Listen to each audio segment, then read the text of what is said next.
presentada por un ilustre escritor ecuatoriano. Es su primera novela, tengo entendido, una novela ensayística. Y entre todas nuestras labores en Montevideo está obviamente dar a conocer, como les había mencionado, la cultura ecuatoriana, y a qué más que hacerlo a través de los ojos de nuestros propios escritores. Aprovecho también la oportunidad para decirles que la difusión de la cultura ecuatoriana y en particular de las obras de nuestros escritores es ahora una prioridad, siempre ha sido una prioridad del gobierno ecuatoriano. Estamos en ese proceso de acercar la cultura, acercar los libros a nuestros propios compatriotas y qué más que promoviendo obviamente la lectura, ¿no? Y promoviendo a nuestros propios compatriotas. Sin más, de mi parte y de parte de la embajada, queríamos dar la bienvenida al autor del libro, pero también a quien está, a la editorial que está promocionando el libro en Uruguay. Así que bienvenidos a su casa. Hicimos una pequeña, un pequeño espacio que se vea acogedor con un poco de nuestra cultura, con nuestros símbolos nacionales. Y les damos la bienvenida a todos los que están aquí y por favor continuemos. Muchas gracias. Bueno, todo un honor estar aquí, ¿no es cierto? Sí. Vamos a hablar un poco de cómo surgió el libro, el proyecto del libro, que hoy es realidad, está aquí. Yo soy editor, dirijo una editorial desde hace 18 años, se llama Editorial Cracap. Bueno, soy graduado de la carrera de edición de la Universidad de Buenos Aires, soy docente dentro de la universidad, damos un curso de capacitación para editoriales independientes y autogestivas. Tengo mucha experiencia en otras editoriales también, pero como decía antes, hace 18 años dirijo el propio sello editorial, en el cual publicamos autores latinoamericanos, europeos, estadounidenses, un mix de nacionalidades y estilos, ¿no? Porque también es diverso en cuanto a género. En este caso vamos a presentar el libro Lo posible anterior, Andrés Garzó Ruales, que es el segundo título de la colección Pagana, que es una colección de ensayo, novela, pero siempre con un contenido literario y componiendo el énfasis, ¿no es cierto?, en el estudio de la literatura y de las corrientes literarias y estéticas. En este caso, vamos a presentar el segundo título de la colección, Lo posible anterior, con el autor aquí en la Embajada de Ecuador en Montevideo, lo cual es un honor enorme para nosotros que nos estén recibiendo en este lugar. Y podemos empezar a hablar un poquito del libro, si querés presentarte. Sí, buenas tardes con todos mis compatriotas. Para mí es un orgullo estar en la Embajada de Uruguay, en la tierra del gran Alberto Spencer. Me siento un poco como cabeza mágica, porque siempre he admirado mucho la cultura rioplatense y al Uruguay. Les agradezco mucho el espacio y quiero empezar leyendo un fragmento para entrar y explicar cómo fue esta novela.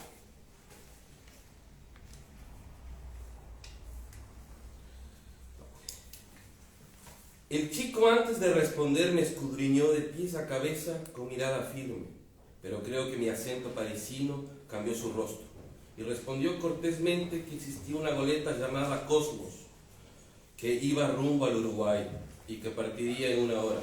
Incluso el nombre de la embarcación me brindó un buen augurio. El soldado accedió sin reparo, no saqué el documento de identidad, parece que le generé confianza. Le agradecí y me dirigí a la embarcación. Ahí retiré el documento de mi levita y el uruguayo que estaba en el ingreso de la rampa para subir al barco sentenció: bienvenido, señor Alberde, que su viaje sea de lo más placentero. Ya en la nave fui cerca de la proa, dejé la pequeña valija en el piso y observé a Buenos Aires. Por la mente pasaba toda la vida que había fundado en la ciudad que había albergado los sueños de un joven y un hombre. Recordé bastante a los amigos y camaradas de lucha, Mis ojos se enfrentaron al pasado bajo ese cielo rojizo que parecía que iba a eclosionar en algún momento. Y entonces conduje mi mano al bolsillo, donde había guardado el distintivo político de ese presente austero y terrible que bajo ese cielo grana parecía anunciar un final cercano. Ojalá así sea, me decía. Mi mano sacó la divisa punzó y la escudriñé, los vocablos iracundos de la muerte inscritos en tinta negra. Vivan los federales, mueran los salvajes, asquerosos, inmundos, solitarios. Una lágrima de impotencia cayó en insignia rosista, de inmediato la apretujé con fuerza y mi puño derecho sostuvo la rabia, mientras el llanto se apoderó de todo lo que yo había sido. Lloré como un niño lejos de su madre. Parece que no había mojado los ojos en toda mi vida. El silencio me acompañó hasta que el barco zarpó y poco a poco me fui alejando del puerto. Las aguas del ancho río consolaban el sollozo desatado por la Besania. La ciudad que me había adoptado se iba perdiendo en el horizonte. Siempre pensé que no había que matar a Rosas y que el proceso debía continuar para que la costumbre ayudara al pueblo, a fin de que discerniera entre el bien y el mal. Pero este suceso no lo esperaba. Ahora cambiaba todo. Y si lo eliminaban ellos, los franceses, la historia sería diferente. Alcé el puño y por la borda arrojé ese inmundo símbolo carmín. Este texto es de un Juan Bautista Alberdi que yo inventé para unir al gran Juan Montalvo, un pensador ecuatoriano, el pensador nuestro ecuatoriano del siglo XIX, que escribió Las Catilinarias, y que ambos murieron en la década del 80 del siglo XIX en París. Nunca se conocieron. Entonces mi ficción trata esta historia subterránea del siglo XIX en el Buenos Aires del XXI con el personaje José Bernardo Plaza. ¿Por qué Plaza? ¿Por qué el personaje se llama Plaza? Me intriga saber eso. ¿De dónde viene ese apellido, el linaje? Plaza es un apellido de la aristocracia quiteña o serrana del Ecuador, en la cual me basé para contar la política del siglo XIX también en esta novela de nuestro país, del Ecuador. Hubo dos presidentes, ¿no? Leonidas Plaza en el XIX y después Plaza Lasso en el siglo XX. Ok. ¿Cómo unís las tradiciones? Porque hay un cruce de tradiciones entre la Montalvo y Alberdi, la tradición literaria ecuatoriana, la tradición literaria argentina, y se puede trasladar también al Río de la Plata. Sí, y fue una construcción difícil porque tenía que hallar un paralelismo.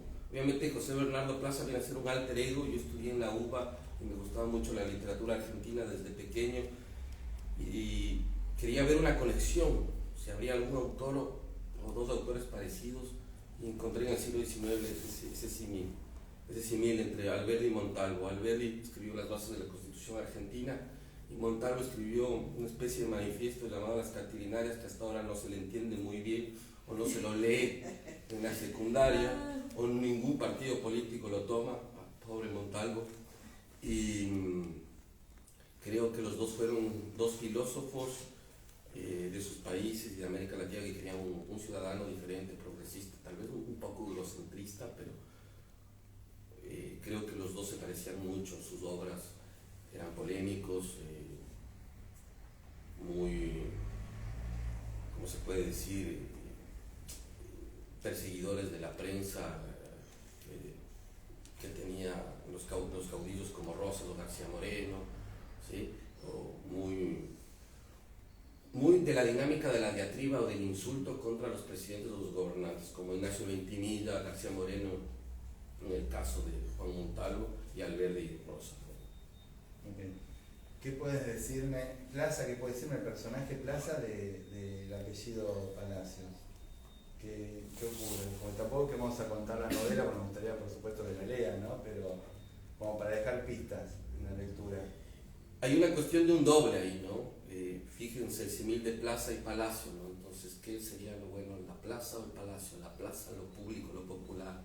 Palacio, la aristocracia, va por ahí. Entonces, ¿quién tiene la razón? También es una búsqueda de de saber qué quiere hacer este autor, si quiere ser ensayista, si quiere ser profesor, si quiere escribir. Va ese juego de plaza y palacio, aristocracia con plaza, con la cuestión pública. Pero ese enigma, hay un enigma epistolar, también hay un sentimiento de culpa que carga Plaza, ¿no? Sí, porque yo quise, el siglo XIX, obviamente era la comunicación epistolar, entonces utilizar el artificio de las cartas y de los diarios íntimos. Entonces, ficcionalmente construye este Alberdi ficcional y también un personaje argentino del siglo XIX que quería derrocar a Julio Argentino Roca, que conoce a Montalvo y que quiere unir a Alberdi y que quiere hacer un ensayo y un manifiesto político de los dos autores. Y obviamente eso es una ficción. Y ahí va a existir un enigma, ¿sí?, histórico entre las dos naciones. Entonces lo que quise hacer es enfrentar esas dos tradiciones con la vida del personaje Plaza en Buenos Aires del siglo XXI, recorriendo, por ejemplo, los bares notables y la literatura argentina. Bien, la literatura, el fútbol, el tango, un poco sí, el acervo cultural. En realidad deambula por Buenos Aires y puede haber una parte biográfica, sí, yo recorrí muchos cafés, muchas milongas, mucho fútbol y hay una parte que dedico al tango y al fútbol argentino, San Lorenzo de Almagro, por ejemplo. Y que también Plaza dice el tango y el fútbol en esta cultura son, y como acá en Uruguay, son artificios para construir relatos, ¿no?, sobre todo de épica, ¿no? Yo perdí, ahora tengo que salir adelante. Entonces, generar una mitología popular, ¿no? Tanto el fútbol como el tango, los barrios, el candombe, las llamadas. Yo no le dije que me llamo cómo me llamo, cuando me presenté omití mi nombre, a veces me sucede. Soy Ariel Sebastián Díaz y está filmando y nos está dando una mano Leonardo Silveira de Deposito Libros, que es nuestro socio de la librería, con el cual trabajamos hace muchos años. Cierro paréntesis. Continuamos, perdón, pero me había omitido el comentario formal. Bueno, porque este trabajo nos llevó años, porque sí, recuerdo 5 años, empezamos antes de la pandemia, o sea que el tiempo se divide, ¿no?, antes y después de la pandemia. Empezamos con 2019, ¿verdad? Sí.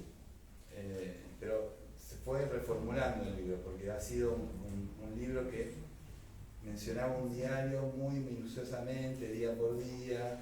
Sí, realmente como referencia... Un diario de lecturas, porque también es un diario de lecturas. Sí, como referencia tengo a Respiración Artificial de Ricardo Piglia.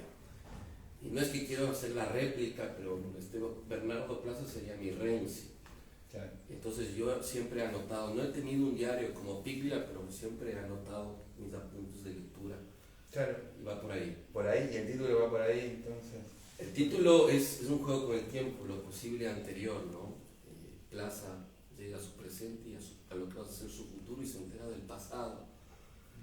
Pero lo pasado también puede ser posible porque ese secreto epistolar le puede servir para hacer una novela, un libro, un ensayo, o quién sabe qué.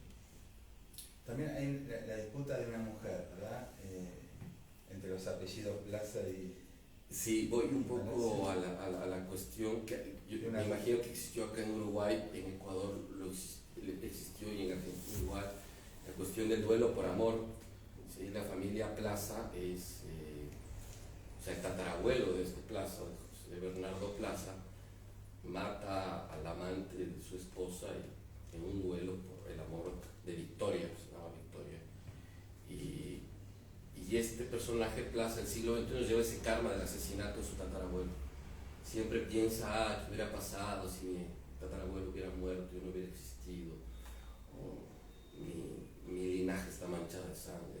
Pero también es una metáfora a la cuestión de las familias aristocráticas que también llevan culpa política, qué sé yo, o de la tiranía de García Moreno, por ejemplo.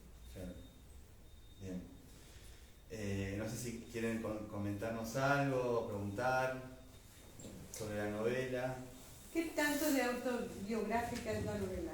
Acabas de decir, claro, que un poco son tus propios pasos en Buenos Aires, qué tanto el personaje principal tiene de tus vivencias, qué tanto es ficción. Yo autobiográfico diría las descripciones de los lugares, sí creo que es de mis apuntes, en realidad. El personaje sí, obviamente no puedo decir que no, es un alter ego, se parece mucho a mí, que soy muy analítico, que me gusta el ensayo, no saber si hago una crónica, un perfil, o un ensayo, o un cuento, lo pienso mucho. Pero también porque viví en Argentina, y lo que decía ayer el escritor Luis Guzmán, o antes de ayer, que el argentino tiene eso de teorizarlo todo.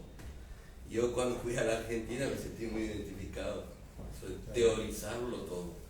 Y sí, es una novela, me parece que es una novela que intenta siempre teorizar, ¿no? El por qué este encuentro, por qué me encontré con este profesor, por qué tengo que saber yo el secreto de mi país, de este pensador, de Juan Montalvo, que es tan grande, yo apenas soy un estudiante de literatura. Sí, va por ahí. Pero sí, hay cosas ficcionales, o sea, no hay nada de experiencia que haya sucedido, eso no. Pero yo creo los lugares, sí, por ejemplo, los galgos, la milonga de Almagro, el tango como es, sí. O sea, el espacio físico, la geografía, creo que sí es muy, muy real. Sí, por eso es un homenaje de alguna manera a la ciudad. A Buenos Aires, sí. Y bueno, me salió un poco bien porque es de Buenos Aires antes de pandemia, ¿no? Ahora es diferente, cambió muchísimo. En ese sentido. Sí, me parece que tus influencias van más allá igual de la literatura argentina.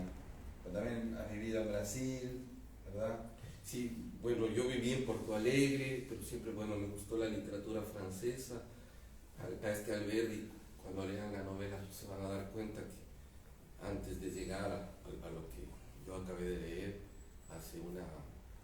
da como una conversación sobre la Revolución Francesa, lo que significaba la Revolución Francesa. Entonces, sí, ahí están todas mis referencias de mi bagaje de lector, este libro, sí. O sea, tal vez todos esos apuntes, esos cuadernos que yo tenía, lo puse ahí y lo ficcioné. Sí. Y uniste 3 siglos, nada más ni nada menos. Y uní 3 siglos, sí. Siglo XX. O sea, para un primer libro no es nada sencillo, como para comenzar de esta manera, ¿no? Sí. Siempre me ha gustado los retos y creo que, bueno, pues sí, pero ya depende, ¿no? El hecho de que a uno le guste un reto mayor o un reto más complejo no quiere decir que sea mejor que el otro. Que Pedro Páramo, por ejemplo. Pedro Páramo es una novela tan linda, tan divina, tan leve, que no necesitas teorizarla, pues una belleza. Pero eso ya depende del estilo. Como un artista plástico es un escritor, depende de cómo le hace el cuadro. Pero no quiere decir que si lo hace complicado o tiene un método complicado sea mejor que el otro. O que la otra opción. Bien. ¿Cómo fue tu experiencia como estudiante en Buenos Aires? Porque hay en la novela hay un componente autobiográfico, ¿verdad? El encuentro con esos escritores, esta cofradía que se... Claro, lo que pasa es que en Buenos Aires, yo me imagino que tal vez existe en Montevideo y en Ecuador está existiendo los talleres literarios. Cuando yo llegué estaba muy de moda, o estaba muy de moda en Argentina, y se formaba una especie de secta, ¿no? Entonces había los que les gustaba la no ficción, los del cuento, los del diario íntimo, y ahí conocí a Luis Guzmán, porque quise hacer un ensayo sobre Ricardo Piglia, conocí la obra de Luis Guzmán, y Luis Guzmán me presentó a Luis Chitarroni, profesor y escritor y ensayista argentino y editor, los editores de vanguardia de Argentina, que lamentablemente falleció el otro año, y me uní a ellos para hacerles notas periodísticas, y ellos me llevaron al mundo de las librerías, a sus conversaciones, y a partir de ahí me nace esta idea de decir, bueno, aquí Buenos Aires es tan enigmático en ese sentido, hay una secta, y creé una secta de escritores de diario íntimo para que este plaza entre y a través de ahí él encuentra esa ese profesor que le dice, mira, hay este secreto epistolar, el diario íntimo. Puede ser inverosímil, me va a decir, porque claro, cada uno ahora tenemos las redes sociales que vienen a ser nuestros diarios íntimos, ¿no? TikTok, qué sé yo, pero en Argentina creo que viene a partir de lo que sufrieron en la Universidad de las Cavernas, Josefina Ludmer, Beatriz Arlo, Piglia, daban clases en sus casas en la dictadura.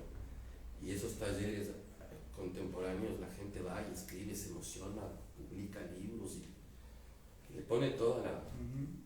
Entonces sí se vuelve una especie, no sé si secta o cofradía, pero sí se vuelven grupos o colectivos que incluso llegan a hacerse amigos, qué sé yo, incluso hasta se enamoran, ¿no? Sí, hay un indicio ahí, ¿no? Enamoramiento en la novela. Sí, sí. Pero es ficcional, pues acá. No me pasó. No me pasó. Bueno, hay que escribir otro. A continuación. Pero sí, claro, ahí Plaza se enamora de una chica argentina y la chica argentina se va por... Ahí, ¿por qué hago ese cruce o ese encuentro? Para hablar sobre la literatura femenina.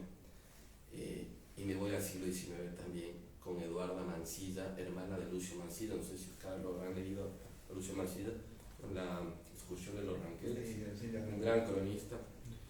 Pero Eduarda era, cuando yo descubrí a Eduarda en la Biblioteca Nacional, y me quedé leyendo, me acuerdo, una tarde fabulosa, una Clarice Lispector para ponerles en tela. Y la chica, y ese encuentro de Plaza y la chica argentina es para hablar sobre la literatura femenina. Y sobre todo me voy a la cuestión anglosajona, tal vez un cliché a Virginia Woolf, los hermanos Bronte, pero va por ahí. Era el pretexto para hablar de la literatura femenina y hablar un poco también, porque claro, o sea, no solo los hombres o las cómo ellos construyeron la literatura de cada condición de mujeres. Bueno, no es una novela larga, pero sí es una con mucha densidad, ¿no? Mucha densidad y con muchas tramas y subtramas. Y estos cambios de registro, el registro epistolar, el registro más narrativo, más ficcional, o sea, lo que demanda del lector una atención especial. Sí, yo creo que como todo libro, pero yo creo que este libro también puede ser una guía de lectura. Hay mucha referencia literaria. Nombro, por ejemplo, a Dame de Buenos Aires, que algún día van a la Argentina o quieren conocer a un Buenos Aires diferente, un autor diferente que Borges. Ahí está su Dante Alighieri. Entonces, sí. O por ejemplo, el caso de Eduarda Mansilla. No creo que en otros países se conozca a Eduarda Mansilla, sino a Lucio. El mismo caso de Alberdi. Yo creo que mis compatriotas ahora van a conocer quién fue Juan Bautista Alberdi.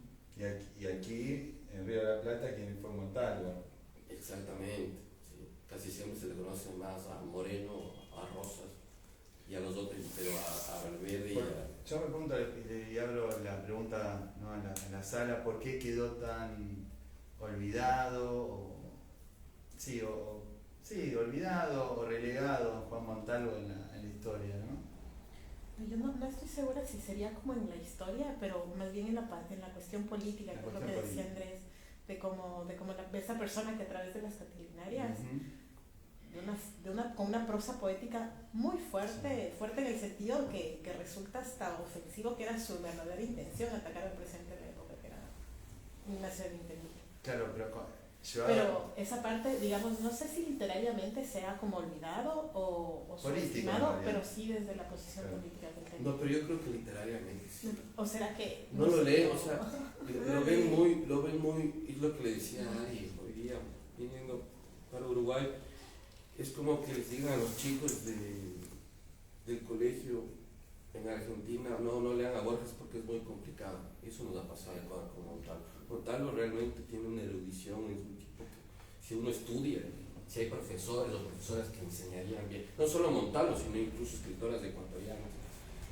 como Zoila Ugarte de Landívar, los jóvenes conocerían más, estarían más vivos estos autores del siglo XIX, autoras del siglo XIX, creo yo.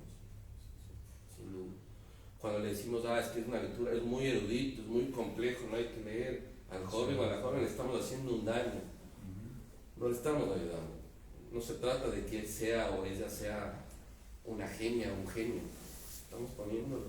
O en el caso de Uruguay, por ejemplo, Felisberto Fernández, ¿no? Se lee, yo lo estudié en facultad, allá por el 96, hace mucho tiempo. El ejemplo acá es con Rodó, por ejemplo. José Claro. Enrique Rodó Sí. es un erudito que se lee poco porque Rodó es difícil. Qué misterio, ¿no? Eso como te colocan una etiqueta, un San Benito, digamos, esto es difícil, esto es fácil, y salir de ese estigma o esa categorización que muchas veces es caprichosa, porque bueno, no se sabe muy bien qué es difícil, qué es sencillo, cómo se determina, ¿no? Ese criterio.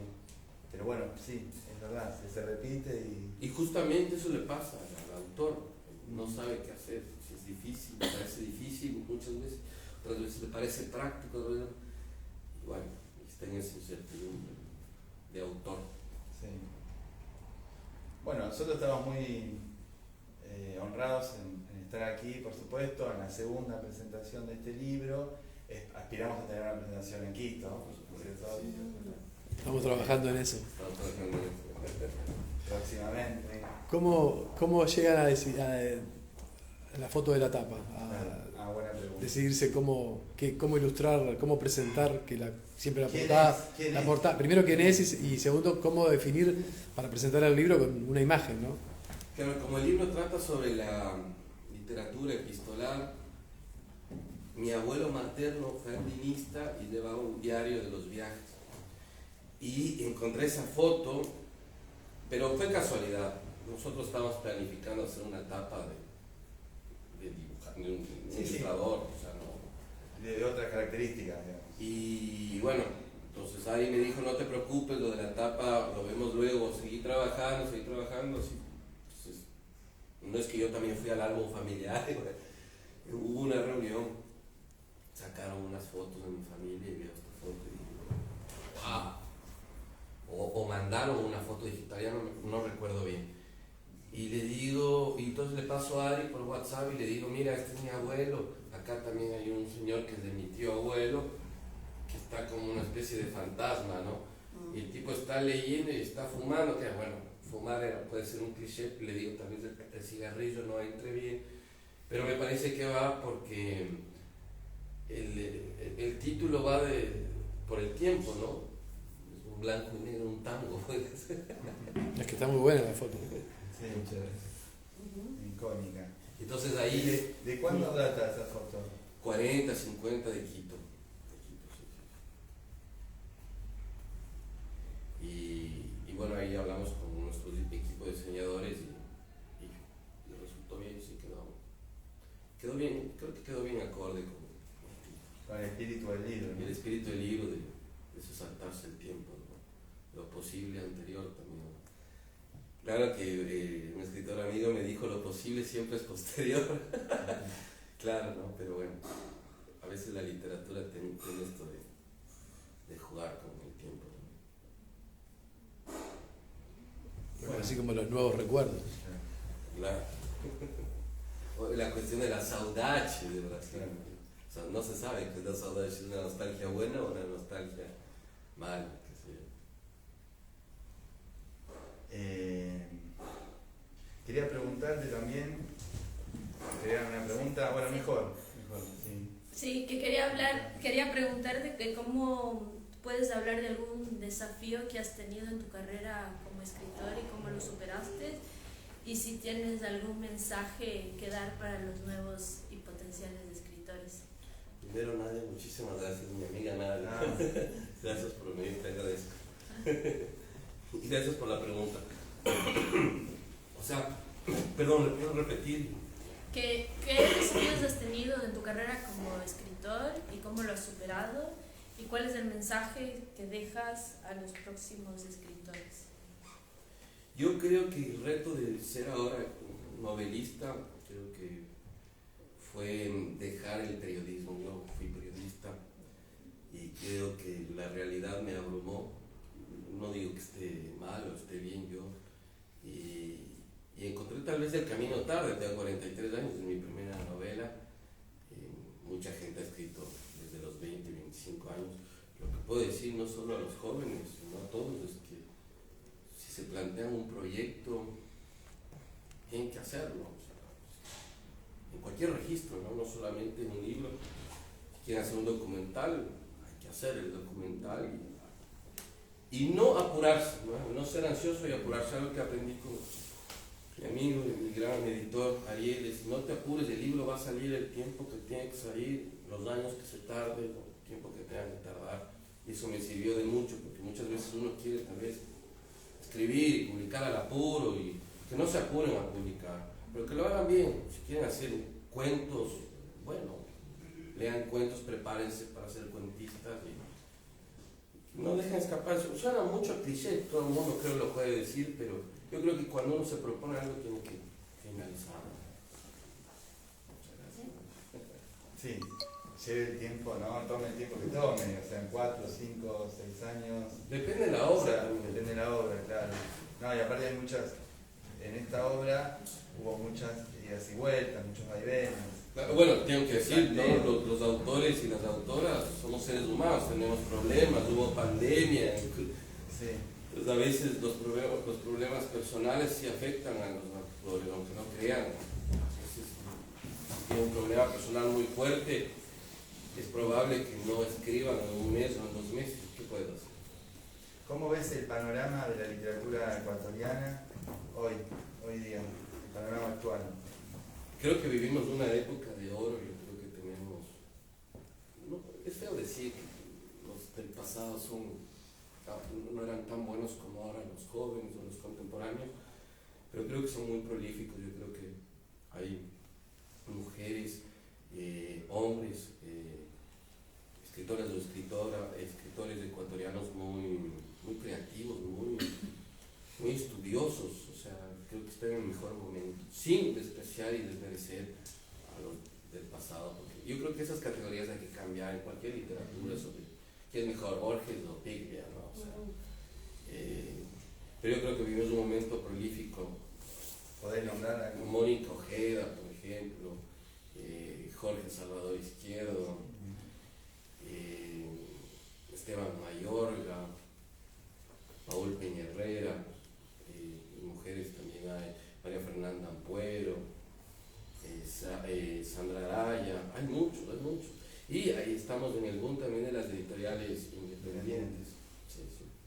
Entonces esas editoriales también, como en Argentina, sirven para que los nuevos autores, o incluso autores más grandes también publiquen, ¿no? Sé yo, un señor o una señora que quiere publicar cuentos como Aurora Venturini, se lanza. Sí. Eso, yo creo que Ecuador está en un gran nivel, ¿no? Han ganado algunos premios o reconocimientos, pero bueno, vos sabes que el premio no significa nada en la literatura, pero yo creo que la literatura sí sirve para construir un país, y creo que nuestra ficción ecuatoriana está construyendo un nuevo Ecuador. Critico a los antepasados no haber sido muy, no sé, a los lectores o lectoras ecuatorianos y ecuatorianas, de no haberle hecho caso mucho a la ficción, sino más a la realidad. Eso tal vez, pero eso es un punto de vista mío, que envidio a la Argentina, de que las ficciones a ustedes muchas veces les ayudó a construir el país. Y a destruirlo también. Bueno. Y este personaje Plaza encuentra un poco el destino o su lugar en el mundo, en el extranjero, de alguna manera, ¿no? Claro, sí. Su referencia, O sea, tuvo que salir de Quito para escribir algo sobre su país. Por eso, claro. O su para vida. Claro, de hacer más por su país desde afuera, ¿verdad? Es que muchas veces a las personas que han vivido afuera, tal vez nos dicen, Andrés, si gustó Argentina, sería Argentina. No es así. Más bien, cuando estamos afuera hacemos más país y más patria que muchos que están adentro. Muchas veces. De cualquier país que estés. Entonces, Bernardo Plaza va a estudiar porque le gusta la literatura y porque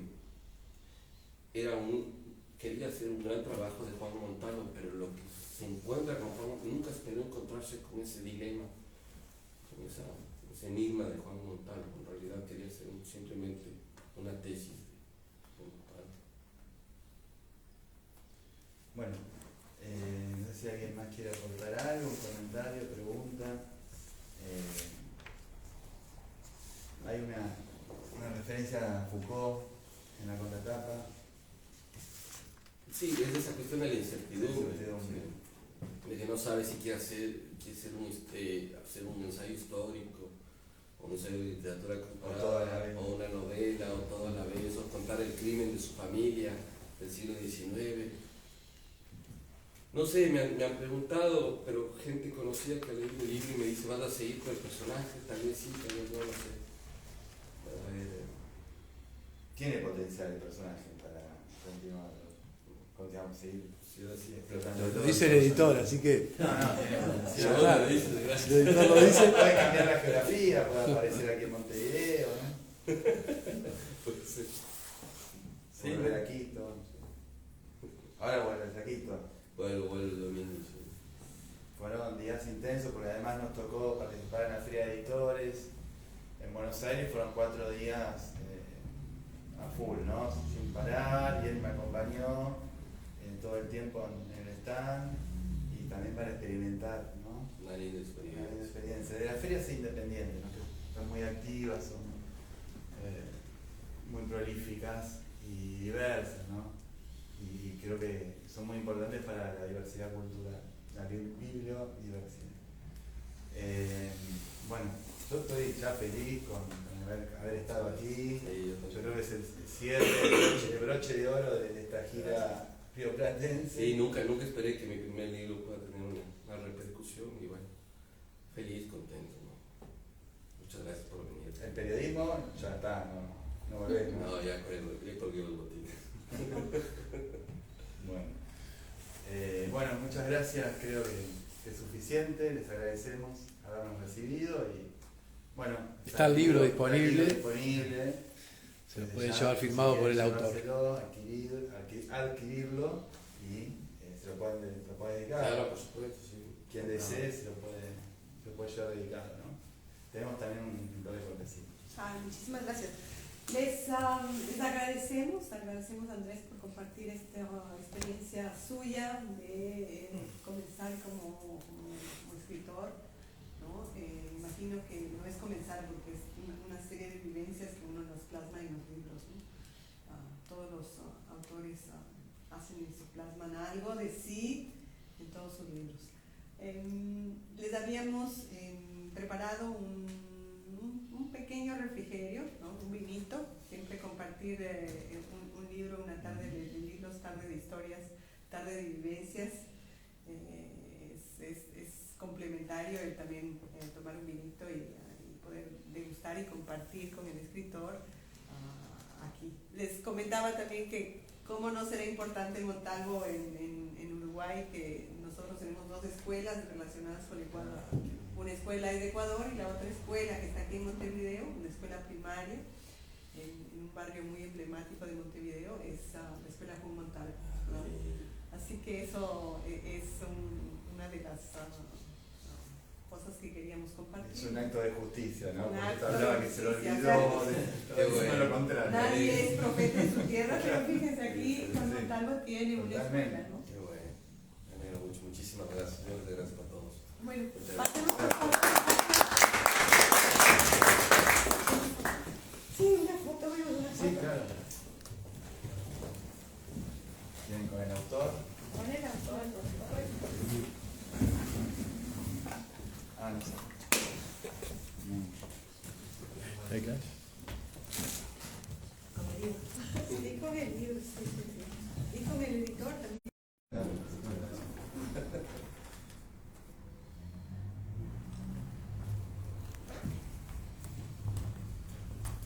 Gracias. Muchísimas gracias. Te agradezco muchísimo, Muchas gracias. Muchas gracias. ¿Puedo tomar una fotito más con mi celular? ¿Puedo tomar? Sí, Ya la se resuelve, no te... no sé cómo quedó ahí muy trancado.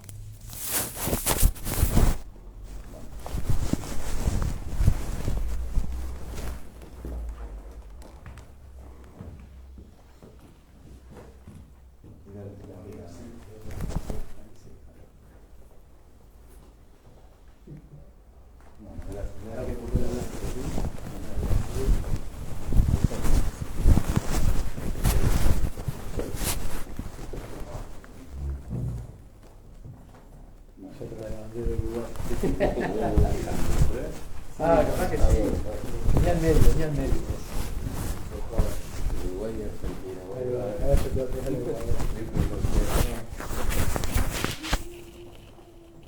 Muchas gracias. muchas gracias.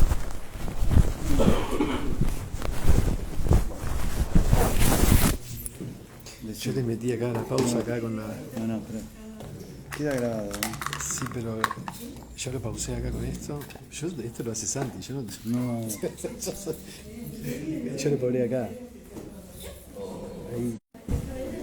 Ah, claro, sigue, claro. sigue transmitiendo ahí. Claro, bueno, para que cerrar. Ahí está, finalizar. Así Sí, nomás. también finalizar.